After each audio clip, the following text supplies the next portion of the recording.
What is going on, Life Fitness Coaches? Welcome to another episode of the Change Lives, Make Money on the Trainer podcast. It's your boy, Brian Mark. And in today's episode, we're going to be talking about staying on track while traveling. So I had a client in my $1 Million Mastermind. His name's Urslan, who's an absolute G, asked me a question in the chat. And he was like, yo, B, how do you stay on track while traveling? You know, I'm going to be doing a lot of traveling coming up. And I wanted to kind of see how you do it and like what your best practices are. So I think that first things first, I'm in a fucking airport right now. And I literally just found a random ass seat to sit down, and there's like no coffee shop. So I'm literally just parked by a gate doing my podcast. And I think that point number one that I want to, illustrate is that, I think the reason that we get into entrepreneurship, for me at least, is the freedom. Like I want to be able to travel where I want, with however often I want, with who I want, as many times as the year as I want. Like I want no limitations on my schedule. I want to be able to do whatever the fuck I want.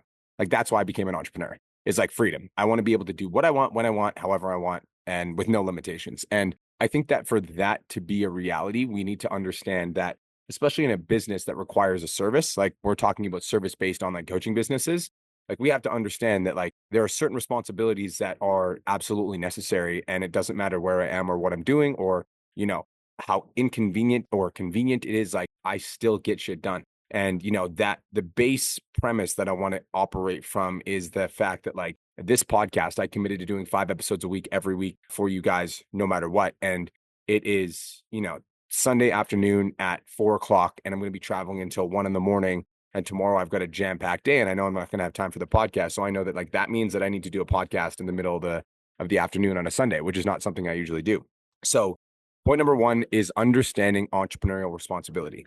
Like when you work 9 to 5 for someone else at any job, it doesn't matter what the job is. Like you could be a garbage man, you could be a mailman, you could be a cashier at a service desk, you could be a tradesman. It doesn't matter what you do. When you work 9 to 5, if you call in sick, they will find somebody to replace you, right? Like the business continues to operate without you. That's how it works at a 9 to 5 job. You are a cog in the machine. You are not the machine. You are a cog in the machine. And that is actually, that provides a lot of security and safety because, if you call in sick for one day, it doesn't really matter because the business is still going to move on with or without you. Now, in business, if you don't show up for your business as an entrepreneur, nothing happens. Like if you're not putting out content, if you're not showing up for your clients, if you're not delivering the service that you promised, if you're not fulfilling on your obligations, if you don't show up for your clients or your audience or your social media or your, the people that are paying you money, nothing happens. And so understanding the entrepreneurial responsibility of like, I do not care where I am or how convenient it is or like what I need to do in order to get my shit done. Like I'm going to get my shit done regardless of the experience that I'm in. So I think that understanding that like you have a responsibility to your clients, you have a responsibility to your audience, and most importantly, you have a responsibility to your vision. And so like traveling for me is like an absolute shit excuse for like why you can't do what needs to get done in order to grow your business, especially when you're an online coach and you're literally doing what you love full time. You're just helping people change their lives with fitness. You can find time for it. Okay.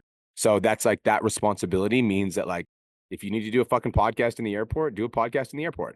If you need to do your check-ins at like 9 p.m. on a Friday, do your check-ins at 9 p.m. on a Friday.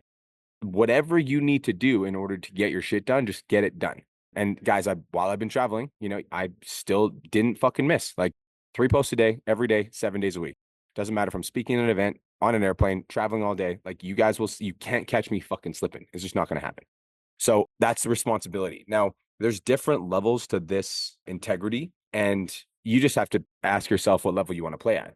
Like you might not be the motherfucker that's willing to do a podcast at 4 p.m. on a Sunday afternoon because you just don't think it's that important. But also like look at your bank account. And that's not me like being rude to you, but that's just like I just play at a different level. Like I want to be the fucking best. And in order for me to be the best, like I don't make room for excuses or justifications. And so if you want to be the very best, then I would recommend that you also do not make room for excuses or justifications. Cool. Point number 2 is usually when I'm traveling, like it's like a bunch of shit happens. You can have flight delays, you can be in a different city, different time zone, whatever. So because of that, my day-to-day schedule of what I usually can do in the time that I'm allocated tends to get fucked with. And so because of that, when I'm traveling, I usually get 6 hours of sleep. So point number 2 is 6 hours of sleep. So as example, right now it's Sunday. I'm not going to be back till 1 o'clock in the morning, and I'm going to be up at 7 o'clock in the morning. I'm going to be at the gym by 8. and I just like shrunk my schedule for the next day, but I'm still going to do everything that I need to do tomorrow with only 6 hours of sleep. And so if you have a travel day, like I just recommend just getting less hours of sleep on that day and still doing everything that you would be doing as if you were at home. And so just because I'm in Utah right now, I spoke at an event, doesn't mean I didn't get up early, do my morning ritual, go for a walk, stretch, do my gratitude journal. Like I still did all the shit that I would usually do when I'm at home. There's nothing that's different. Like I'm not the type of person that's going to be conditional based on the circumstance that I'm in. I'm going to be unconditional and I'm going to define what needs to get done from my mindset, from my vision, for my business. And I'm going to do those things regardless of the situation that I'm in. And so for me, what's been really useful is when I am traveling, I'm usually like the 8 hours of sleep guy. Like I like getting 8 hours of sleep, like fucking, I'm beautiful. Okay. And beautiful people need sleep. It's called beauty sleep. However, when I am traveling, like I just make sure that I sacrifice sleep so that I don't sacrifice things that I should be doing in my business or my mindset in order to grow. So when you're traveling, get 6 hours of sleep, do your shit, don't make excuses.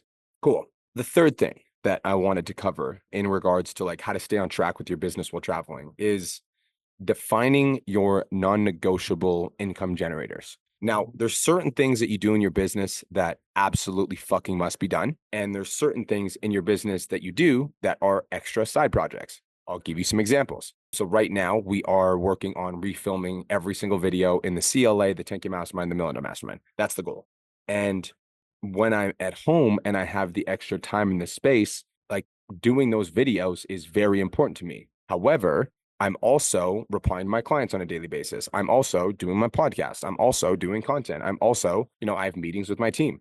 And so when you're traveling, you need to define what the non-negotiable income generating activities are and then do those and then sidetrack the rest of your projects. Like if you're working on ebooks and shit and you're traveling, like they don't matter. What matters is like serving your clients, doing your lead gen, doing your content, fulfilling on your content promise, like making sure that you're doing all the things that are actually going to move the needle in your business. And for me, it would be like content, lead gen, service delivery. So I define what non-negotiables were while you're traveling. And then what I would do is I would make sure that those things get done regardless of what's going on. So defining your non-negotiable income generators and doing those things. Cool. The last part, and I think this is, so if you make under $10,000 a month, like I would focus on those things.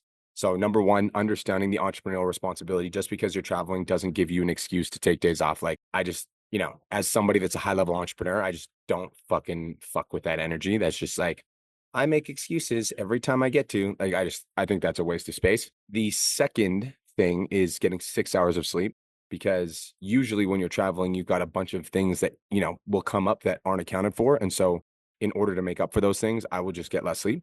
The third thing is defining your non-negotiable income generators and then doing those things regardless, which is usually content, lead gen, and service delivery. Now, the last thing, if you make over $10,000 a month, this is for you.